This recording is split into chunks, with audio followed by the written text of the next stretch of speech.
Shalom, Om Swastiastu, Namo Buddhaya, Salam Kebajikan.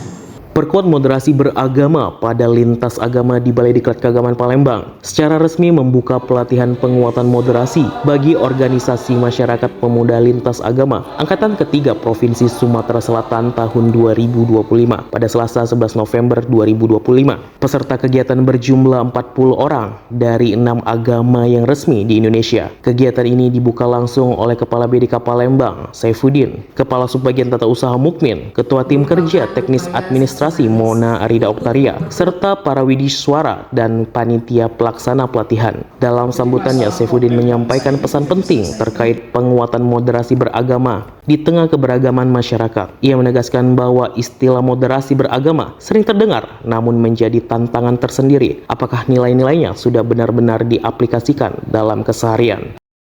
Jadi masalah problem bangsa ini bisa diselesaikan, bisa diurai dengan apa? Dengan dialog, dengan diskusi, dengan pemikiran, dengan kontribusi kecerdasan pemikiran kita. Bukan hanya agresif kemudian tanpa perhitungan, dengan menggunakan kekerasan untuk menghakimi, untuk membenarkan keyakinan kita dan menyalahkan keyakinan orang lain dengan aksi-aksi kekerasan, itu tidak bisa dibenarkan. Di sini ruangnya, di sini tempatnya. Anda kurang lebih 3 hari akan digembleng dengan para tutor-tutor narasumber baik nasional maupun dari daerah yang akan memberikan asupan apa sih itu makna moderasi yang sebenarnya.